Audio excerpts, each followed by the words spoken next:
Jon Summers is the motoring historian. He was a company car thrashing technology sales rep that turned into a fairly inept sports bike rider. Hailing from California, he collects cars and bikes built with plenty of cheap and fast, and not much reliable.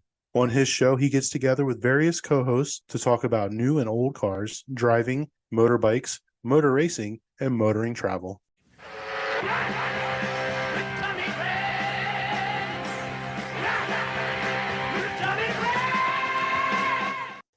Good day, good morning, good afternoon. I don't need to inflect my voice now because I've got the jingle, haven't I? Although Mark and I haven't heard it, so we have to role play that there was a jingle, even though Mark doesn't know what the jingle is. See, this recording thing is never it's never natural, even when you try and make it that way.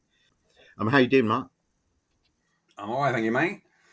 I'm all right. England are 286 for 4, which is looking decent in the last Ashes test. So, they just need to carry on, not lose many more wickets. Well, thank you for the cricket update. I've got to say that I was never much of a cricket fan. I was more of a sit in the stand. Shall I just hang up now? Call yourself an Englishman? Fuck's sake. Unbelievable. It's funny that. So that Evelyn Waugh, the loved one, the satire on Englishmen living on the West Coast, it actually begins with, well, it's all set up around snobbery around the cricket club and being president of the cricket club being the most important thing. I worked at 4 companies in the Valley over the years, one way and another, 4 different institutions. Each of them, engineering was Indian, Pakistani, Bangladeshi kind of dominated. In each case, there was a cricket team, and there's a really strong culture of cricket around Silicon Valley, not carried on by Englishmen, although a lot of Englishmen, of course, play. They were always quite disappointed that I was not a player. I'm not a player of anything, though, am I? Not really. I was in Vegas, and I managed to lose $8 when I only thought I was gambling $1. Like literally, like, it's all credit cards now. Have you been to Vegas and looked at the fruit? Not for a while, no. Last gambling I did was at the MGM, but that was just a house tournament of poker where you bought in for I think it was like $95 or something, and there was like 30 or 40 people in. It was like 3 or 4 tables, and you just played till I think they paid out the top 2. But it was worth having. Like the first was like $1,500, second was like $900, something like that. I came third, which was no pay. But it was quite fun. And when you do poker like that, you can't see the other players' faces, so you're judging them based purely upon the way that they're playing. Oh no! This was live. This was actually at tables when I was in Vegas, so you can see them. You can see all the other players at the table. So, but no, on poker games online, generally speaking, you can't. No. But yeah. Similar in terms of betting strategies and stuff, but it is a bit different. I wouldn't profess to be particularly good at either. Jamie's better than me. Yes. Why do you think that is? I think he plays. He certainly plays more. But I mean, yeah, it's hit and miss. So he's decent at it. I think he's also probably a bit more ruthless as well, I suspect. Yeah. It's good. I mean, I enjoy it. It's good fun, but I haven't played much for a while. I opened my PokerStars account the other day and noticed that there was like $350 in there. I was like, shit, I didn't even remember. Last I remember having was like $100 in there, so I must have won some before I then stopped playing. So, yeah. It's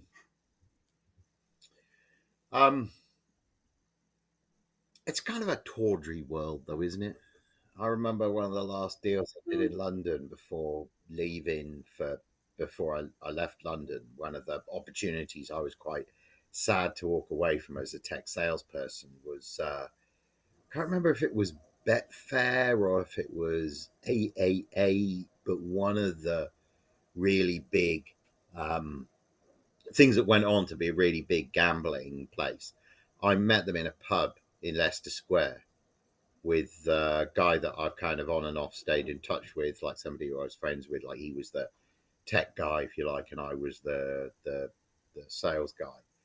And I remember about it, and we will eventually get to cars. There was a Carrera 4S up against the curb, like a 993 Carrera 4S up against the curb. And I remember looking at it and thinking it was kind of appealing, despite the fact that I was never much about the four-wheel drive. And I thought of that car just yesterday when my son and I were flipping through the latest Gooding. Well, it was not the latest Gooding. It was Gooding from Amelia Island, which is always super Porsche heavy. They had a lot of a 935 and a 934 and an IROC Porsche. They had like nice cars, but they also had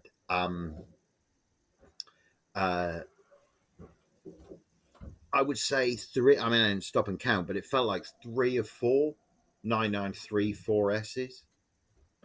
And I'm like, again, I'm just doubtful of the four-wheel drive. The four-wheel drive doesn't feel that pure to me. No, I always suppose that they were more popular because they still had the sort of the pendulum handling a bit, and therefore the four-wheel drive was more like more like you'd keep you on the road. Oh yeah, I guess I'd not thought of it from that point of view. Is that why they're loved then? Are they considered super drivable? I don't know, but like they did have the reputation, or at least in the generation before that, and maybe the one before that, of being a bit sort of lift off, oversteer, see through the hedge.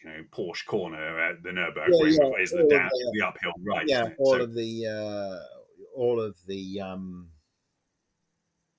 the cars, the 60s cars and the 70s cars, and I would say the 80s ones really, certainly up to, was it 88 that they changed, that they went on to the 964. I mean, even I know I've driven two 964s, but my memory of a white one that I drove on a bit of dual carriageway outside Reading, was that the pedals floor hinged like a Volkswagen Beetle, and that I remember being really put off by that. That was, yeah.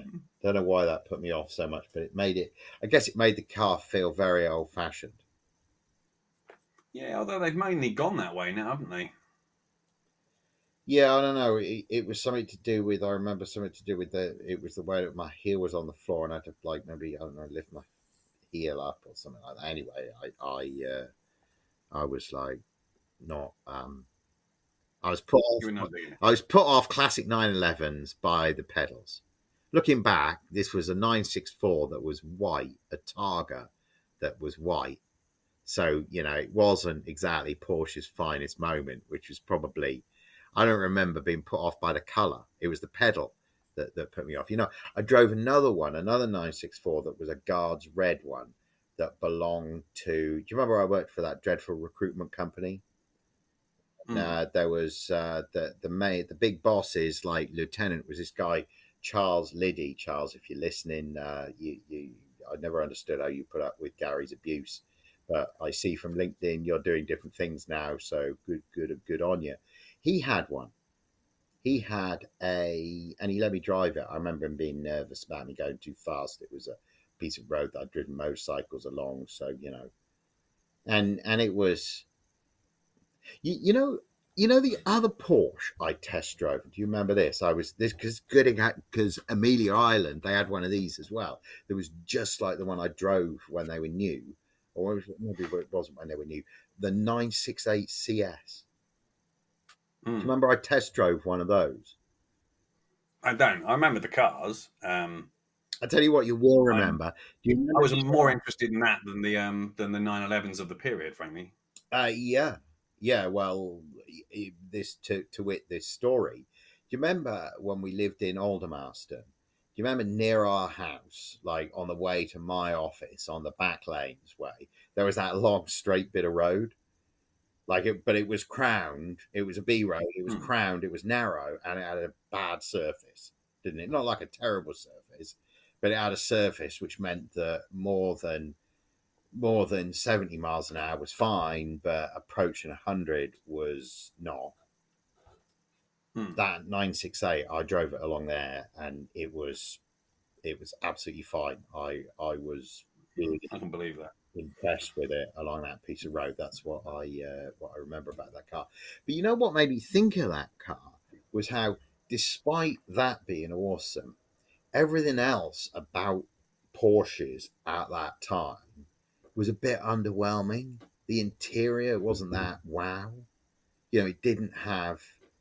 Um, it certainly didn't have what a Jaguar's interior had. No, interiors are weird, aren't they? Because I mean, I'm never that bothered if they. I'd rather they, like when I dropped that McGann off, the guy said to me, "Oh, it's nicer inside than I thought it would be," and it isn't bad inside, but it's nothing in comparison to a comparable, even BMW, let alone a Porsche of the same, 2015 or whatever. But I mean, I didn't give a shit. I mean, you're spending a whole load of money, and they spent all the money on the suspension and the other stuff, and putting a proper chassis in it. So, you can't complain. But yeah, people these days are quite finicky about that shit. Um, I mean, I have a friend with a Cayenne GTS, a brand new Cayenne GTS, and it is lovely inside. I really feel like Porsche have raised their game around around interiors. Mm. So they are better. It always makes it heavy as fuck, though. That's sort of the problem.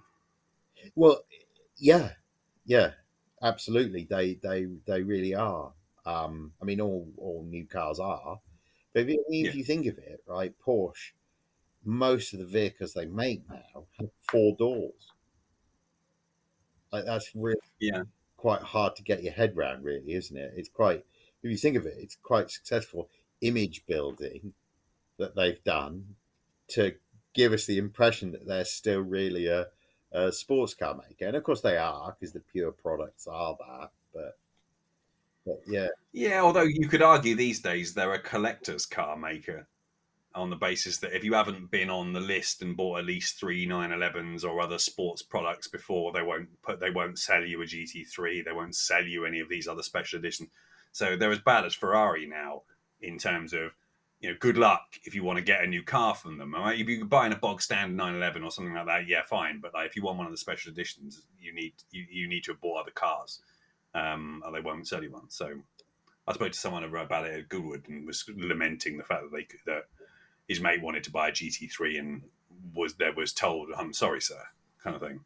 I mean, my jaw is on the floor. You mean that when the crypto hits the moon, I'm not just going to be able to click order on that?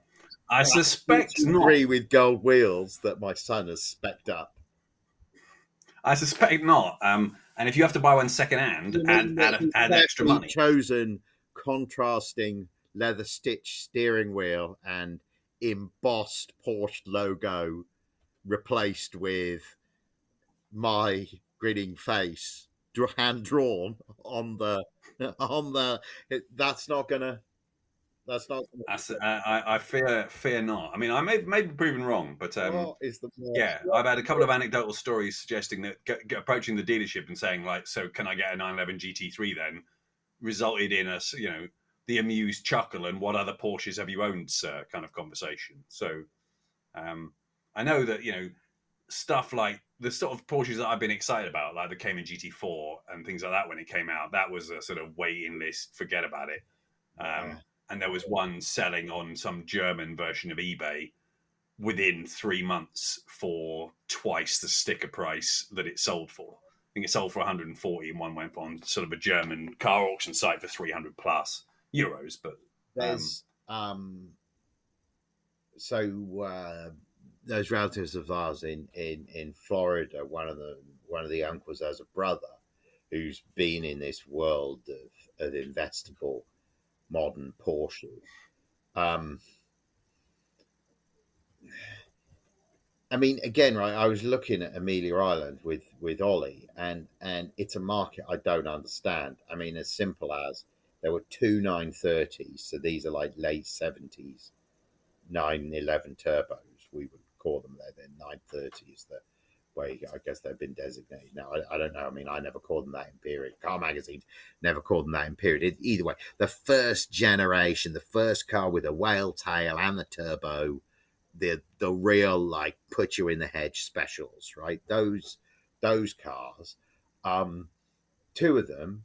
One was like, I don't know, 200 to 300, and the other one was like 600 to 900. And I'm like, what? Has the other one been owned by the Aga Khan? Has it only done 1,700 miles from new? Like, did Ferdinand Porsche like conceive his last child in it? I mean, I don't know if Ferdinand Porsche has a child, but like what makes that car worth so much more?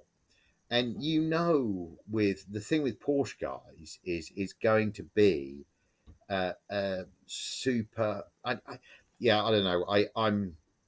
I don't care to know what the minutiae is. I just would want a 930 that I could drive, and if it got a stone chip, not be too broken up about it. Yeah, I think I mean, increasingly, I'm looking at Porsche and thinking I'm not sure I want a 911. I quite like the idea of a Cayman or a Boxster, just a Boxster S with a stick, and that would be fine. I'm not even a Boxster S necessarily, but I like a little sort of chuckable hatchback, a little chuckable sort of ragtop. Good fun, mid-engine. The whole like bigger and fatter all the time that pervades the whole car market.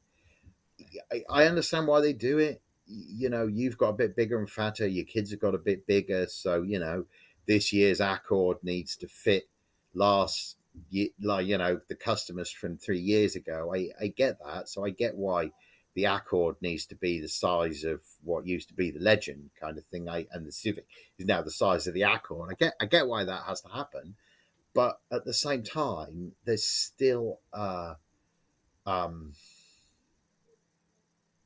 well, I guess what I'm saying is that I'm more interested in the smaller models as they come along.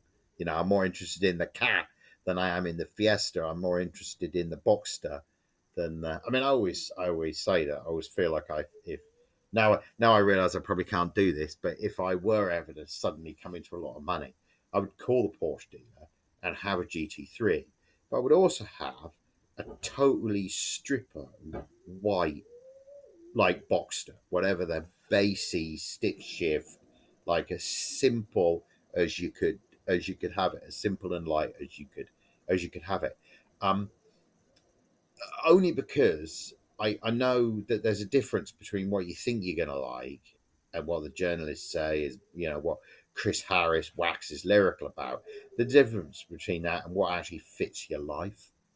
And I have a feeling that little Boxster might fit your life really, really well. On the other hand, I might feel about it like I do about the Fiesta.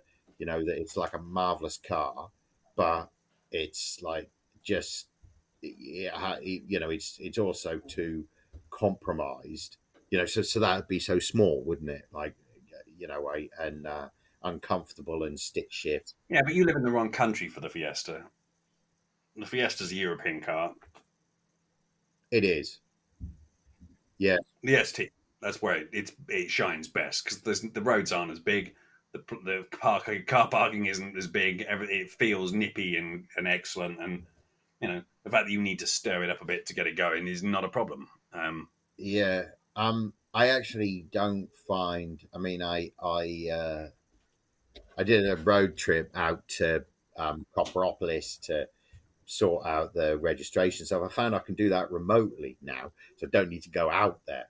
But did the run out there, and you know what? More car.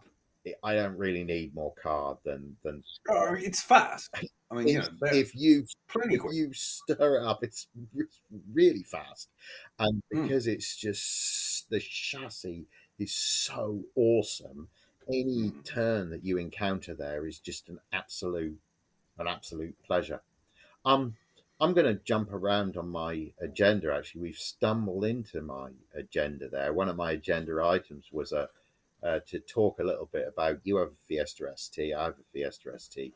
Um, I, I mean, in terms of a sort of running report, almost to talk about how you've been getting on with it. I mean, I've not done. It's not like I've done anything to mine in 17,000 miles, apart from knock a wing mirror off and break some other bits of body kit, which is annoying. But I guess I'm not planning to sell the car, so it's fine. So it now has at the front. It's about to get replacement front tires, and I was going to do all four because like I've never rotated them, so the rear ones are okay. And the sense that the economical thing to do would be just do one axle. But no, I just want the purity of the handling. I'm going to do all four. Um, and I'm probably going to do, I don't know, I might look around. I do tire rack for tires. So I might look and see if they can, like what they recommend.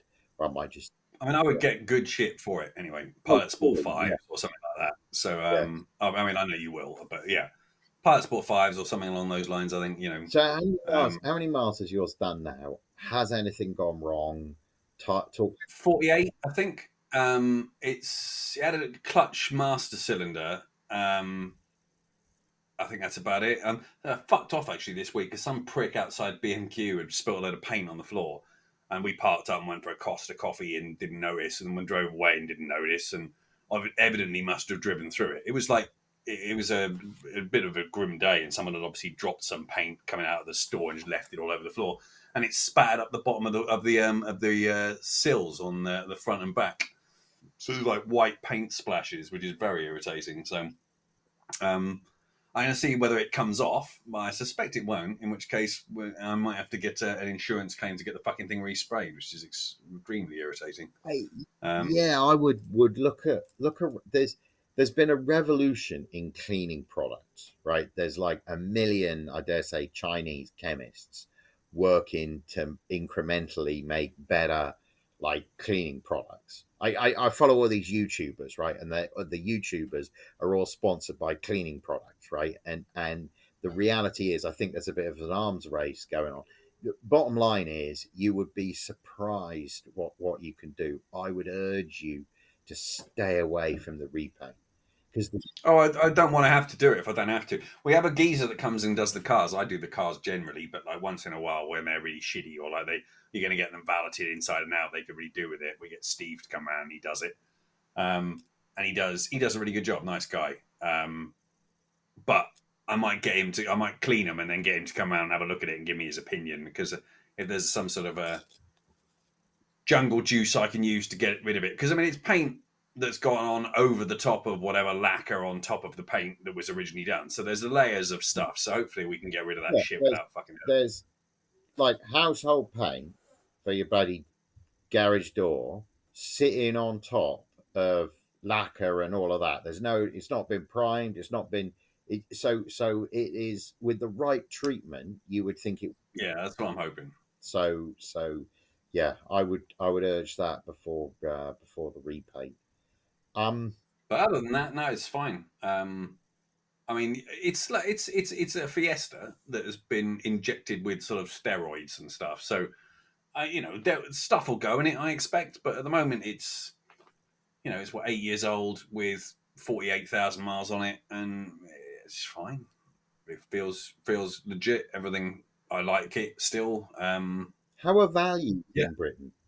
Because here, pretty solid at the moment, it seems. Yeah, I haven't lost anything on the BMW in a year, it would appear. I had a glance, and basically the same car for the same, with like 4,000 and 4,500, whatever I put it on it in the last year, is still the same value I bought it for. So let's pivot onto that then. Let's talk about the BMW as well. M2, what year?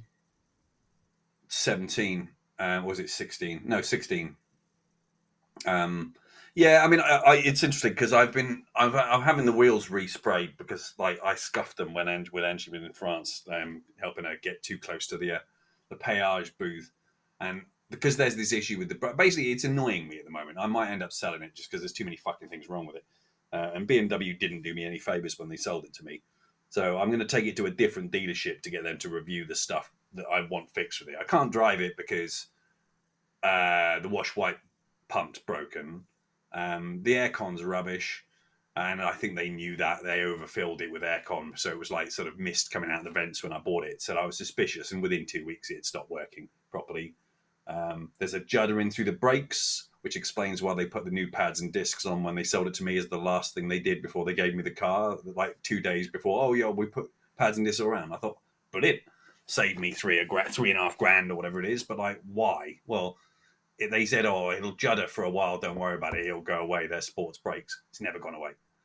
I'm part of the reason I'm getting the wheels resprayed is that if I have to sell it, I want them in pristine condition, and also I don't want them pointing at a few little scuffs done at 2 miles an hour at a péage and going, oh, that's why your brakes are juddering because you knackered the fucking wheels, which is utter bullshit.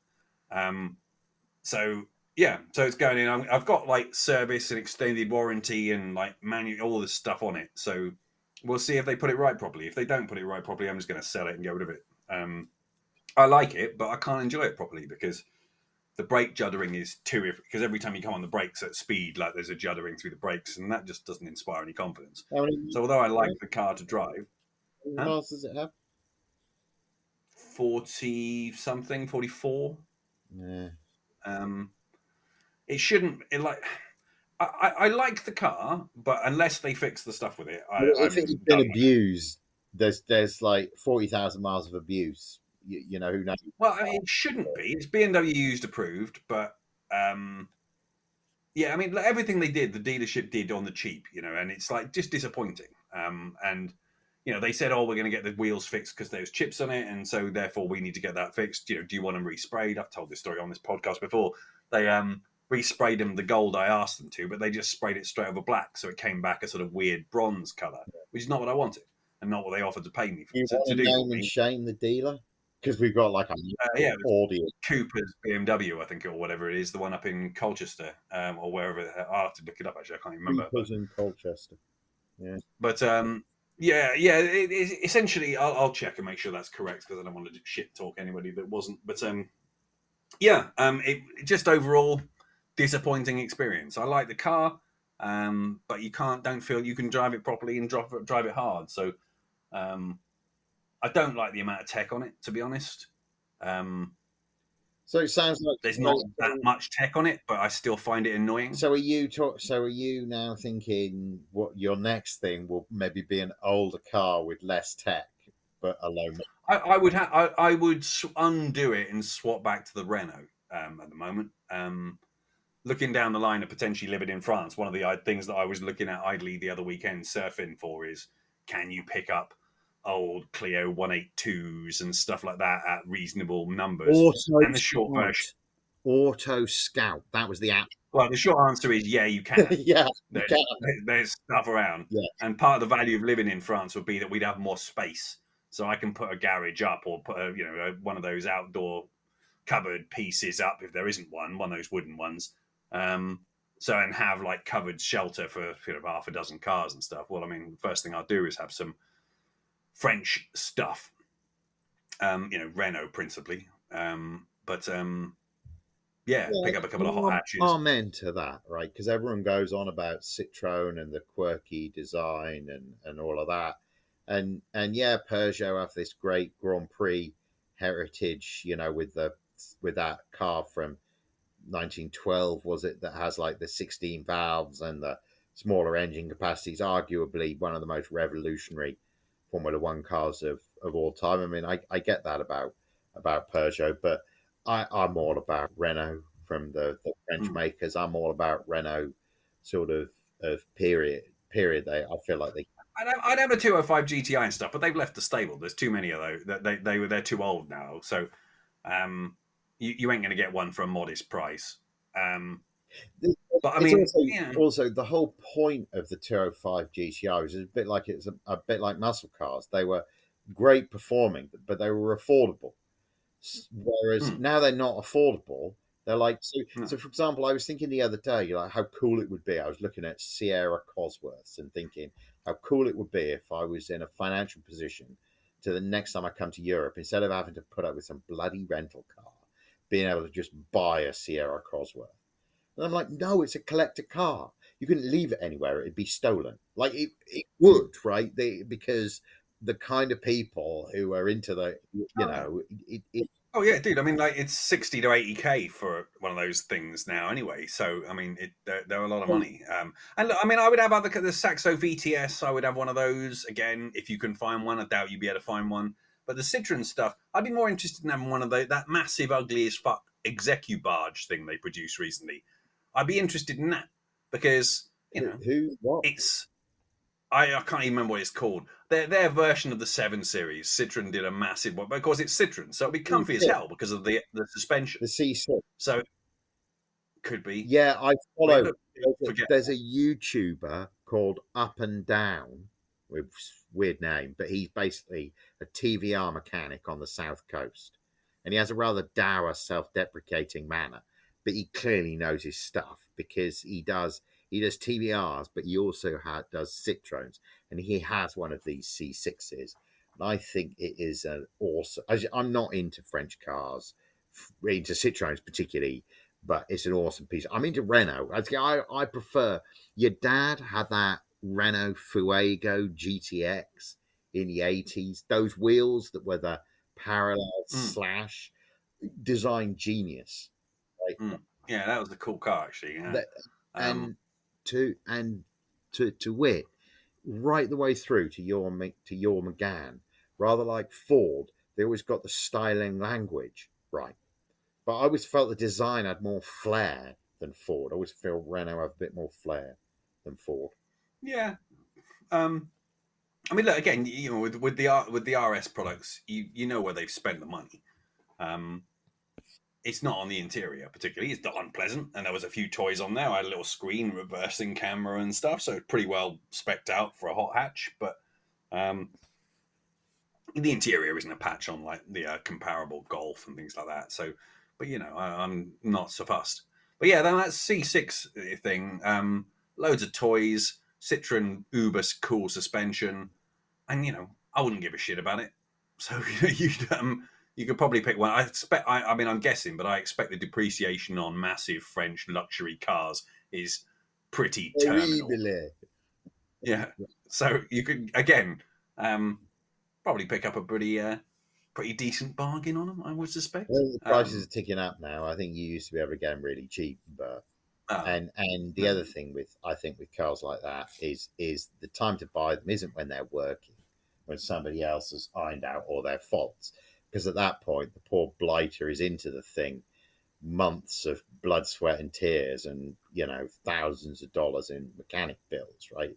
So that's not the time to buy the car. The time to buy the car is when it's broken. But then you're in for the blood, sweat, and tears, right? Now, and that segues me onto the next. I was going to talk about the old E55, which is now out of storage, and I did buy non-running for a low price and did spend more money to get running. And now it works, but my word. So that was, you remember I had it, I'd had it a week before I met you in Los Angeles with it, and we drove all around. And now, at that time, did it feel tired to you, or did it feel kind of all right? I mean, it felt like it'd done a lot of miles, but it didn't feel particularly dog-eared. Yeah, not so much now. I guess the environment here, right by the beach, is kind of savage with the salt atmosphere. So it now looks like it's lived in northern England. It's all like, it's got rust on every panel. It's got, along by the sunroof, it's got like a hole, like you can get your hand in. I mean, wouldn't it be worth getting all that shit repaired fairly quickly on the basis that the car's still appreciating, isn't it? And we were looking at the roof. Hughes, the mechanic guy, and I was like, "How would you fix that?" And he went, cut roof off," and then motioned a slashing motion at the top of the C pillar, and I was like, "Really?" And he went, "Only way." I mean, my dad was like, you could duct tape and you could put a spoiler and all of that. And I'm like, and you're from the 1950s, Dad, much as I love you, I couldn't do that. So I had thought, well, maybe I flip it. Maybe I let somebody else, because mechanically it's super strong. I've done, and I should say it's now approaching 158,000 miles. So I've done 30,000 miles in it, right? It's not like I've. So this is why it looks the way it's street parked, and I used it not exclusively, but and it drives brilliantly. Right? It drives well. I say that actually, like at the moment, I think it might need a wheel bearing, and this is the problem with it. So it's been in storage.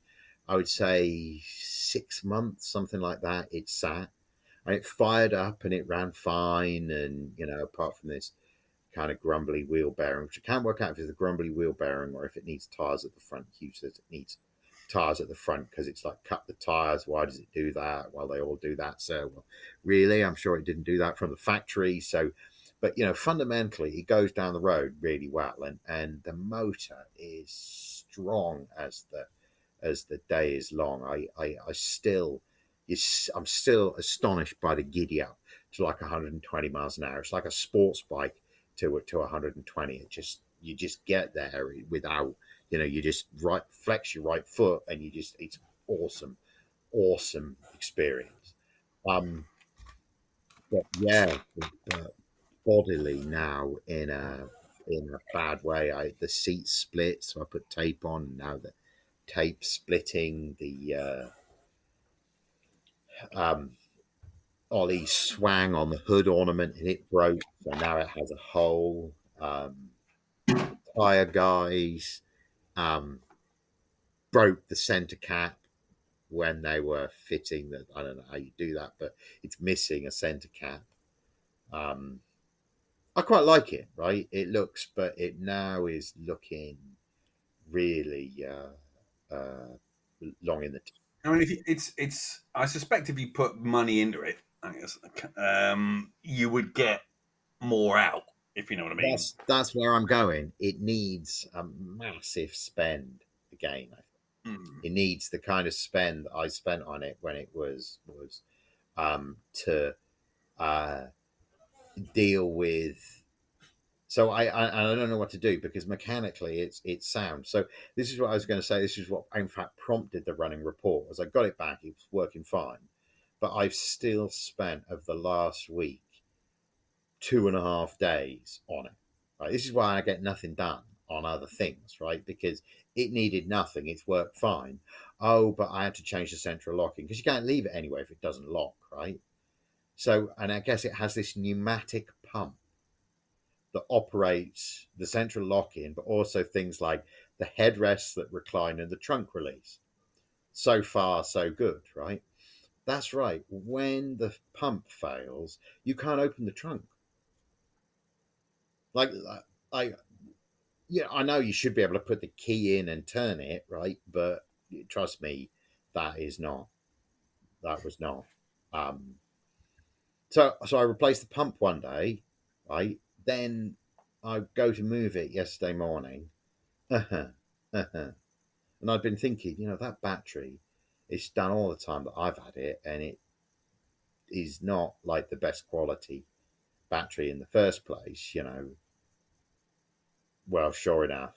So then I'm like wrestling around trying to find a jumper and like just I wanted to do my day, not immediately after firefight getting a new battery.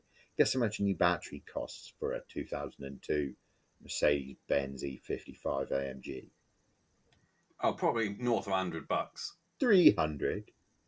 Yeah. No, I mean I could have gone for like one that was like $50 less, but that one had less cranking amps, and this was not. I didn't buy the most expensive one. I bought a little widget actually the other day on Amazon that you plug onto the positive terminal that you can just unscrew and it disconnects the internal connections. So it's disconnected the circuit on the battery. So in order, you don't even need to take the thing off. You can just unscrew the thing when you go to leave the car in storage again. I'm going to put it on the Z. Good idea. I mean, you have to Yeah. whatever works for you. I don't have a problem with taking the batteries off, with taking the battery terminals.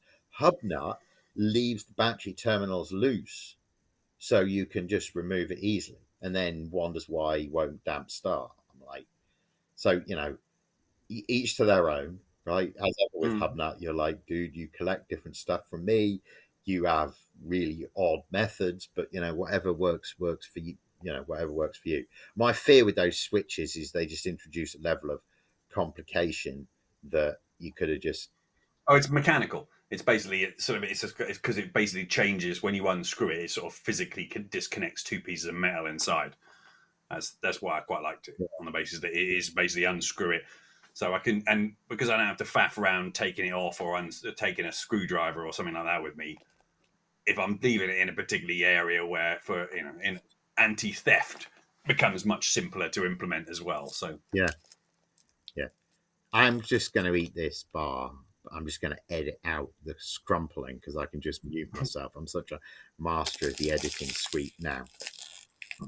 Having a low blood sugar moment here. So, 321, rocking along at over 5 and over. Nice.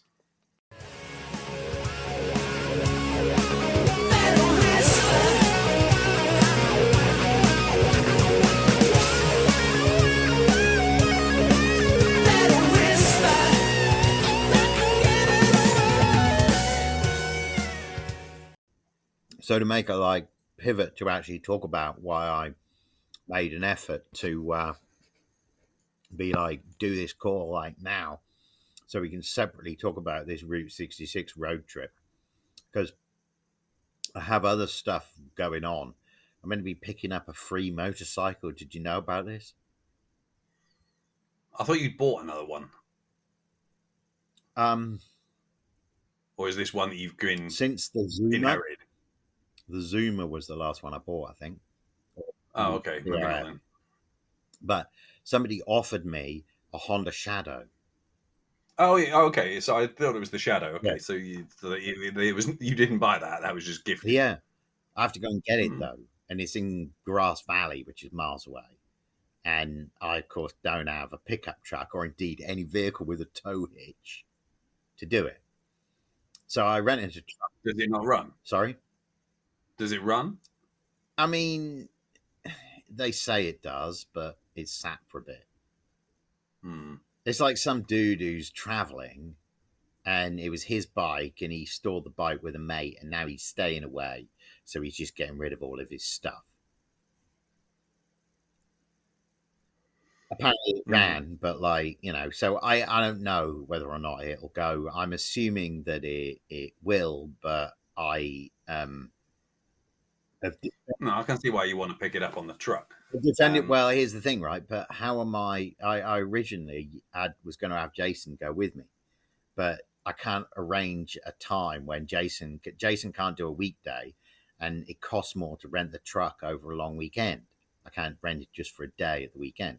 Maybe I could do with a different vendor now that I didn't know about before, but a different. Anyway.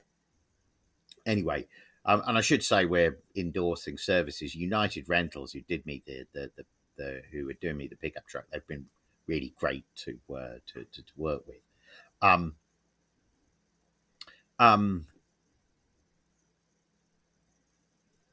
Yeah, I've rented a trailer as well with a ramp on it, so I don't need to push it up into the back because I think I'm going to be on my own, or at least with Ollie. So if it runs, I'll just I'll just clutch it up into the trailer. And if it doesn't, I'll push it. And the trailer's got like a big flat ramp on it and is, designed and insured for motorcycles. And I've towed with them before, so I don't know. I'm a bit scared of the fact that it's a cruiser. So it's like bigger and heavier than anything that I'm used to. But, that's the adventure. So that's upcoming. So I wanted to, no doubt there'll be a post-adventure report on that, but I wanted to separate that from this road trip that I did last week with Ollie, which was the first proper road trip that he's done. And Vice Grip Garage Derek, the way that he will get a pickup truck and drive it home, and often his son Bentley will go along. Ollie was like, I want to do that. I want to do so. Derek and Bentley had done this like Route 66 road trip. Well, I drove across the country. I drove some of Route 66. I realized that in California, particularly, there's a lot of really rich Route 66 history. You can drive on the real, it's like a Roman road in Europe kind of experience that you can drive on the actual tarmac that that was the original mother road kind of thing. You could do all of that. So I wanted to do it. And Ollie was keen so I thought, I'll do a road trip, which ties together a couple of other things. The other thing I wanted to do was the place where they found gold in California is a town called Coloma, not far from Sacramento. And when I was telling Ollie about it and saying I was going to go there, he was like, "Oh, James Marshall, in the tail of a sawmill." And I'm like, "What?" And he knew far more about it than I did because, of course, he'd studied it at school and had been paying attention. So I was like, well, I can't go on my own if my little sage can't come along with me. So Coloma's one thing. And the other thing that we did was, that rocket plane, the X-15 that we've talked about before, and viewers, if you don't know about, listeners, viewers, what the fuck ever. This X-15 plane is like part firework, part aeroplane, part science experiment, right? Basically, it was, there were two kinds of flights, either how fast you could go or how high you could go, and it was all experimenting with space travel. And I guess once it went wrong and the plane fell into the desert, into the Mojave Desert, and there's a memorial site there. So we went there to see what we could find. And well, forgive me, I've told you this before, but literally we stayed in some town, Ridgecrest, and then this site is like 55 miles on one road, 17 miles on another road, and then it's like an unpaved road that I would say is probably 2 or 3 miles long. Maybe not, I don't know. I mean, people, viewers, listeners, whatever, pedants can check and see how factually incorrect I am. But when you've driven miles and not seen any cars for ages, and then the GPS is like, it's over there in the scenery, up that dirt road, that is a pretty intimidating kind of thing. So was pleased. Well, I'll talk about the truck in a minute, but yeah, it was Coloma. It was this X-15 memorial, and it was then go to this place, Seligman, Arizona, which is Radiator Springs from the Cars movie. That was the movie that was the town the movie company, more than any other, used for inspiration for this notion of old America and new America, and the old America being bypassed by the building of a new superhighway, which, at the time was a physical thing. But of course, now, if we think of it in terms of information superhighways and the way that the tech savvy have left much of rural America, and indeed rural, the developed world generally, is, urban developed world has left behind, there's deep metaphors for. Anyway, so we and Ollie enjoyed the Cars movie, so we went to this Radiator Springs place. What we also did unexpectedly was spend 2 days in Vegas, and that was because,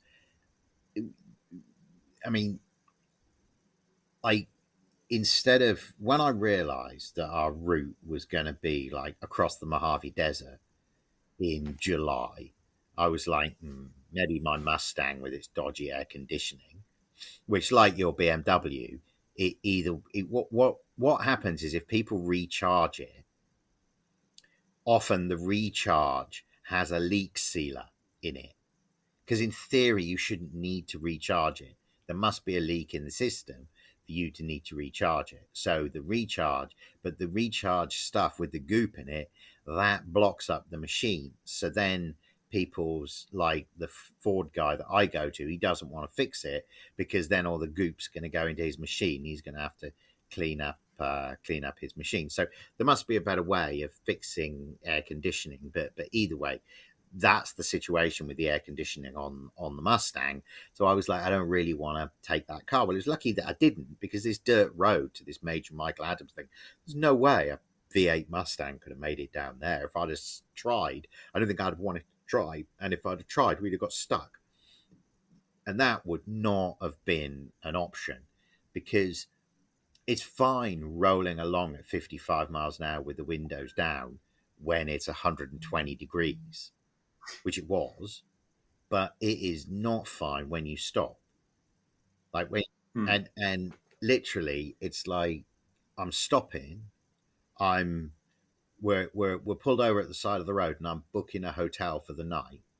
And first, there's sweat dripping off my nose onto the phone, and then the phone is overheating and needing to be put in the cooler in order to work again for us to be able to book some accommodation for the night before we can get back to our semi-air conditioned rolling at 55 miles an hour. So, yeah. So the truck was from United Rentals. They were a pleasure to deal with, but they don't really do trucks. They mostly just do tools. And I guess I got an awesome rate. But I got an awesome rate on a two-wheel drive, non-crew cab, like day cab truck.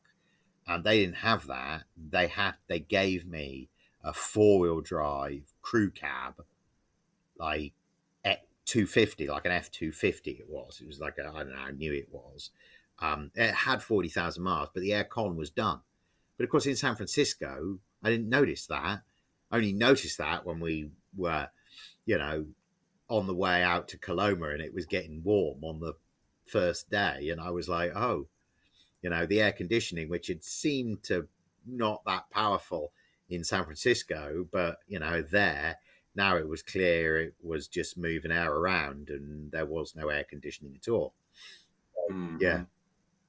So that shit sucks. Yeah. It's brutal. Yeah. So we did the Major Michael Adams thing, and then it was like and then I was like, well, we can't come this close to Death Valley and not visit.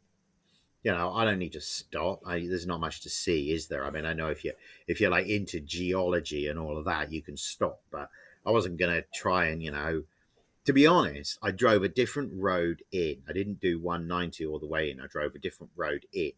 And the strata in the rocks was more impressive on the way up the hill into Death Valley than it was actually inside Death Valley. I know in the past I've been to Badwater and had seen, like, I didn't do that this time because it was at one point the temperature gauge on the truck said 124.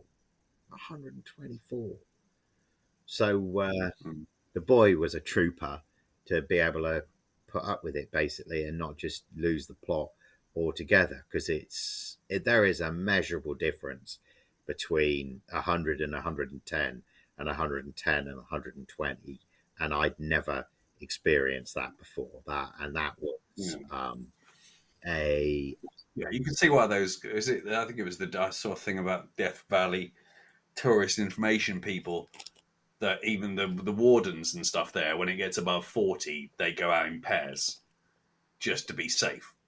So that if one of you gets heat stroke or has a bit of a wibble, then there's someone else there to get your ass back. So you can see why. It's yeah. When we were there, a couple of hikers were, didn't make it. I didn't know at the time, but afterwards I've read that, and it's the classic thing where they'd gone down into the canyon and it'd been hotter down there, and then it was hard work climbing back up out of the canyon. I don't know if one of them had fallen because they weren't discovered together. So I don't know. One of them had like slipped and fallen, or one of them couldn't move further, and the other one had. But either way, really bad news. Yeah, that's rough. Yeah, no, the guides all told you about that when you did the if you do the Grand Canyon trails and the helicopter in and out and stuff, they always say to you, like, walking down's easy, allow sort of 3 or 4 times the amount of time it took you to go down, and plan for, remember you're climbing a mountain on the way out, essentially. So Coloma, where they discovered gold, was really quite cool. There's like a replica mill by the river, so you can like see what it was like. And then the place where the mill, because the mill's all made of wood, so of course it's gone. But then the place where it was discovered in the river is marked. So I guess what was happening was this guy James Marshall was building the mill, and the mill was by the edge of the water because the saw was going to be driven by a wheel. And so what he would do was every night he would basically have the water run over and use that to like move the soil that he needed to move to make the mill. So he would go down in the morning and look at what the water had done, basically to help him do his work. So he was down there looking at the spillway, like at the end of where the river's gone through. It's operated the water mill. The spillway at the end of that was where he saw the gold. He saw like a nugget, apparently. And then when he looked, there was, when they looked, there was more. So the gold rush is born right there. So that was pretty cool. We drove from there. Do you know, I'm not sure if you've ever driven it in your visits to California, Highway 395, which is the road that runs up the back of the Sierra Nevadas. It's in California, but it runs up the back of the Sierra Nevadas. It's a really picturesque road. If you've not driven it, it is one to really drive. So from Coloma, we crossed over the Sierra Nevadas and then drove all the way down 395, which I've wanted to do for years and years and years. And then, that night we were in Ridgecrest. Then we did the Major Michael Adams. Then we crossed Death Valley the next day. And then we just holed up in Vegas for a couple of days, recovering from the fact. I haven't driven all of it, bits of it. Yeah, it's worth doing all of it. The Route 66 thing as well, that was really an awesome thing. I had driven it as far as like Bakersfield and then had come north to San Francisco when I was driving across the country. It is across in the further west you go, the more sections of the road are complete. And from Seligman, there's holes around Seligman, around this town, Amboy, there's whole sections of the road which are absolutely complete. As you get towards, we spent the night in Barstow, but between Seligman and Victorville, and Victorville's where it becomes like LA sprawl. Basically, a lot of that you can drive the actual original road, and it's not like jamming through town centers. It's really like there was one section, there was one mountain pass that we did where it was like switchbacks with 15-mile-an-hour turns. And you're reminded that that section must have been bypassed in the 1940s or something, because it's like switchback road. Because remember, Route 66 is designated Route 66, the Lincoln Highway or whatever it was called. It was called Route 66 in 1926, but the road continually evolved. So Route 66 as a contiguous route was already gone by the 1960s. So if you think about, our parents' generation going west to California, the American version of our parents' generation going west to California, they weren't driving on this winding road across that was what, was happening in the 1920s. That was not, but it was surprising that at one point we pulled over the side of the road to take a leak and then sort ourselves out a little bit. And I said to Ollie, we could roll in the middle of the road, couldn't we? Because there was no cars coming. And the next minute he was in the middle of the road rolling backwards and forwards, being like, I rolled on Route 66. So yeah, we lived the dream, so to speak.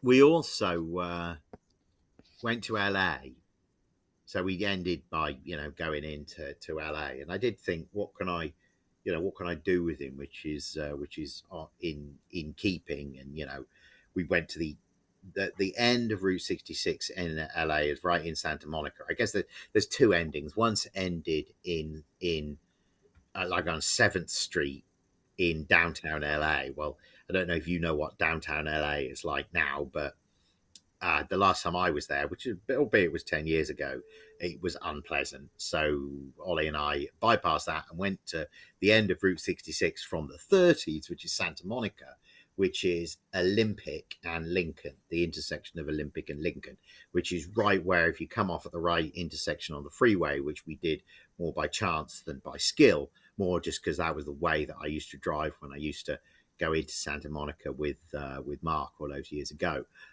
We would, it was that intersection. So that was quite cool. So you maybe know this, you maybe don't. Carroll Shelby's original factory was in Santa Monica. It's called Santa Monica now. It's called Marina Del Rey. There, they moved the border between what's Marina Del Rey and what's Santa Monica. But so the very first factory, Carter Street, that was gone and replaced by like modern high-rise flats when I visited, like, I don't know, like early 2000s, right? When I was round the corner, 1042 Princess Street. You know that clip of film where Shelby's stood with the Cobra and he's like, my name's Carroll Shelby and performance is my business. And behind him, there's a brick building with these high, narrow windows. That building is 1042 Princess Street. And years ago, you might remember, you could actually get in the back of it, and I've got photos of my Mustang parked up at the same spot as the Cobra. And that was probably 10 years ago now. You might remember I went back to get some photos one time, and they put a gate in, and it was a children's talent agency.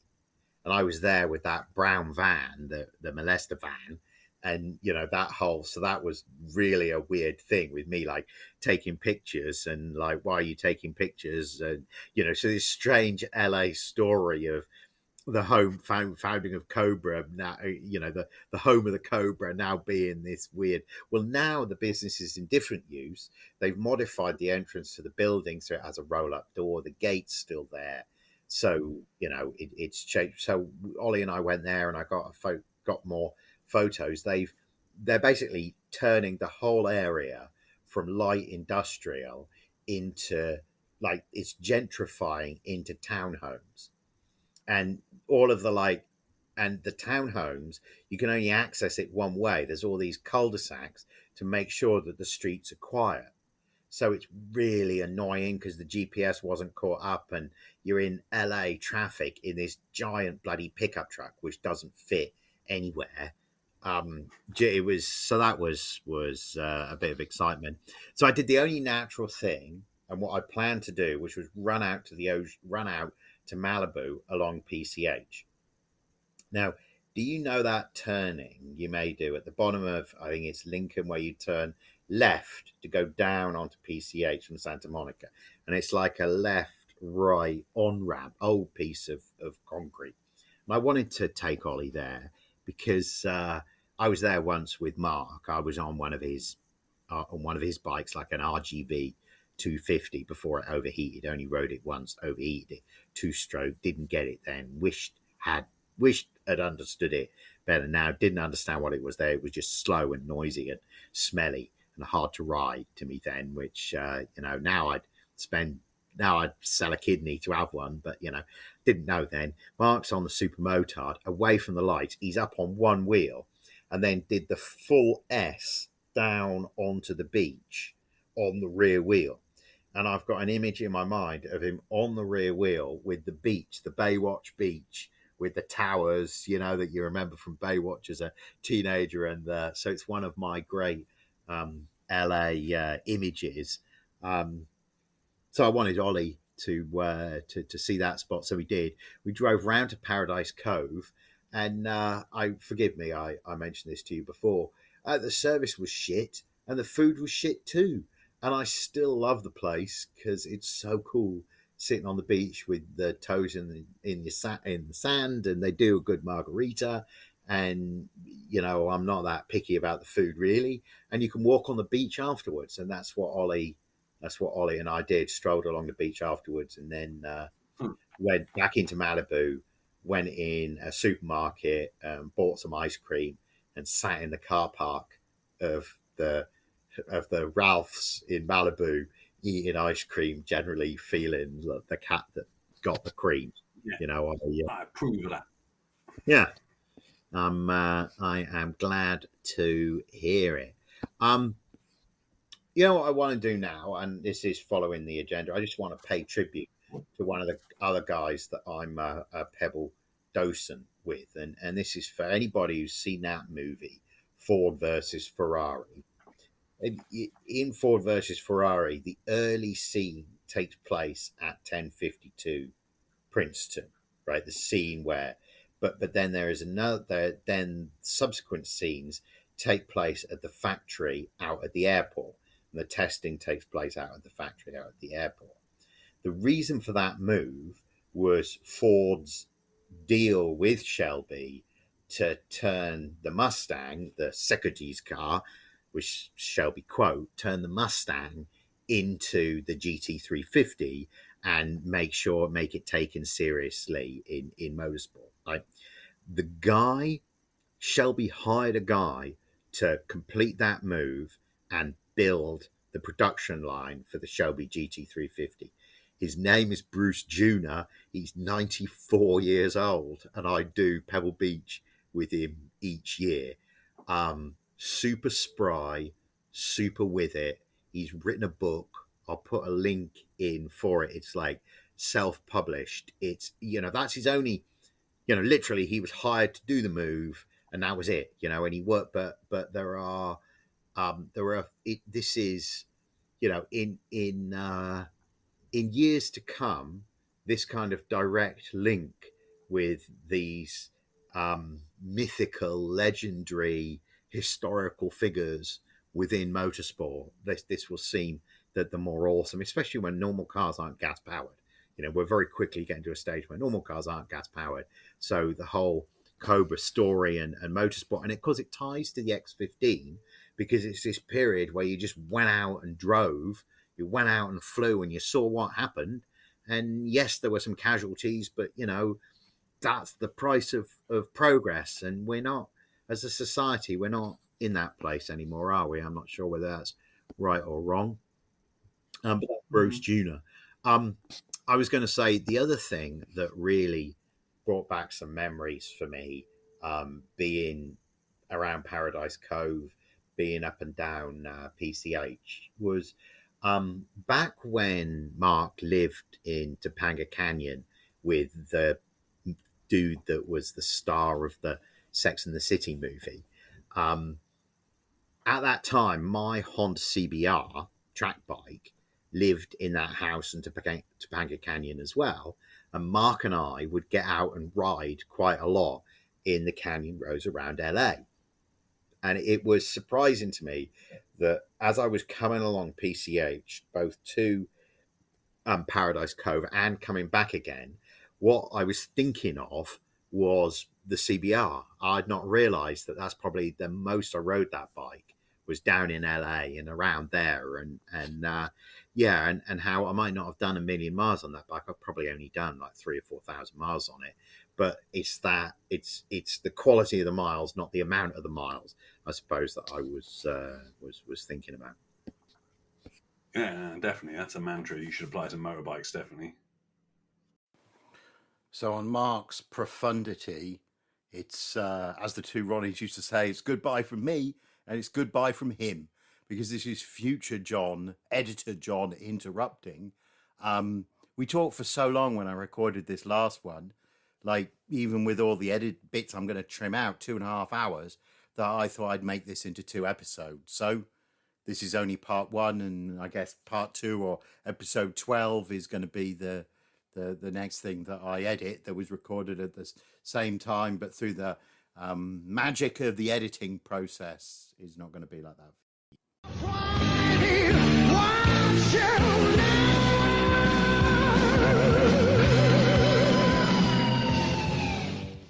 This episode has been brought to you by Grand Touring Motorsports as part of our Motoring Podcast Network. For more episodes like this, tune in each week for more exciting and educational content from organizations like the Exotic Car Marketplace, the Motoring Historian, Break Fix, and many others. If you'd like to support Grand Touring Motorsports and the Motoring Podcast Network, sign up for one of our many sponsorship tiers at www.patreon.com/GT Motorsports.